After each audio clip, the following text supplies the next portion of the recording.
this morning at the Red Car Show here at Goldstrom's, and done this show a couple of times here now, and there's always a lot of really interesting things here. And I ran into Adam, and oh, say hi, Adam. Hi. And so I've met Adam before, and I know this car, and it's an interesting story. And so I wanted to interview Adam and get the story. So first of all, Adam, let's take a look at your car.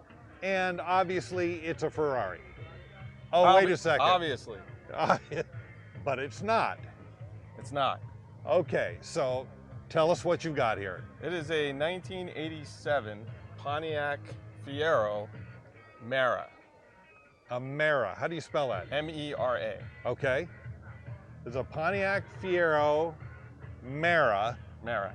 Of course, it's badged, obviously, with Ferrari stuff, and it looks like a Ferrari, but tell us, what's the story on this car?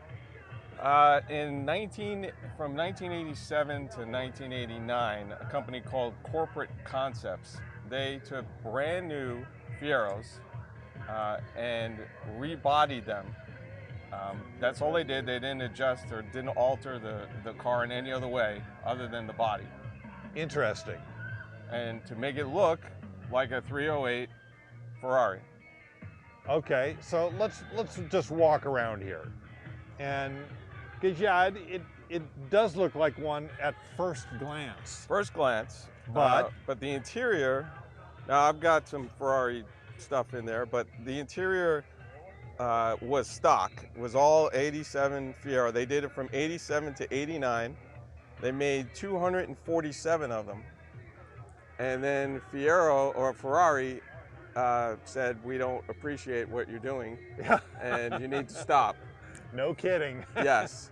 So they destroyed the molds. So there's only 247 of these cars in existence. Now, they were sold brand new on Pontiac dealer lots. It was considered a dealer option.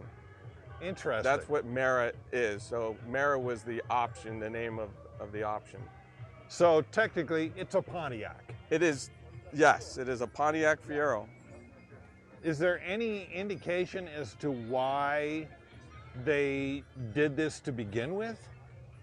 They wanted to give just common people the opportunity to drive an exotic Ferrari that couldn't afford a Ferrari. Yeah. Is what is known, to be. But you got to wonder, it's like, didn't they anticipate that they would get this kind of legal trouble? Yes. Well, it slightly modified to not resemble a Ferrari exactly. Right. And they thought that would be enough. Right. To get, but Ferrari didn't think so. Well, what attracted you to the car? Why did you buy this car? I was actually looking for a replica, a Ferrari replica. Yeah. And I came across a Facebook post for this, and it was local here in town. Yeah. And I went to go and look at it, and I didn't know what a Mera was, never even heard of one. Yeah. And the owner informed me of what it was, and I looked it up, and then realized that it's a collectible vehicle. It's not it's not a kit car. Yeah. They were all. That's an important distinction. You're right. The body was researched for 3 years and modified. There was a clay mold made of this car by Corporate Concepts before they built it. So Corporate Concepts did it. Right. With a Pontiac Fiero, and then Pontiac sold them at their dealerships. They were sold off of Pontiac, brand new, with full warranties, and it's the only modified car that I know of that was sold like that. That's why, it's not a kit car. It wasn't put together in someone's garage. Right.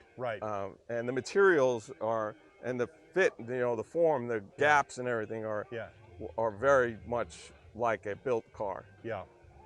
Well, the only reason I know about this car is because of our mutual friend, Scott. Right. Who told me the story about he's got a Mera too, or he did anyways. Right, he did. And it just fascinated me to no end that Pontiac would do something like this. Yeah. Well, Pontiac really didn't have anything to do with it. It was the dealer. It was like, it was considered a dealer option. So it's not a factory. A lot of people say it's a factory built kit car from Pontiac. Right. But Pontiac really had nothing to do with it. Okay. It was a dealer, like a conversion van. Okay. Kind of option. Yeah. That dealers do. And was it a particular dealer that did it? It was West Coast, I think mostly West Coast Okay. dealers. There was only a select few dealers that did it. People would come in and they would sell them on the option, and then they would buy the car, and then the car would be shipped directly to Corporate Concepts. Okay. And Corporate Concepts, where were they? I believe they were in Detroit. Okay. So they built the car on a Fiero frame, then shipped it out. And then shipped it back to the dealer, where Amazing. the customer would pick it up and get their brand new car. Yeah. And Amazing. it was badged, all the badging said Mera. Yeah. They couldn't do Ferrari badging, obviously. Yeah. So it was Mera badging on the front and on the rear, and on the wheels. They had special wheels. These are aftermarket wheels, but they came with an '89. They were Commodore wheels, same manufacturer for the Ferrari wheels. They made replica Ferrari wheels that simulated that. Just for the Mera. Just for the Mera. Amazing. Amazing.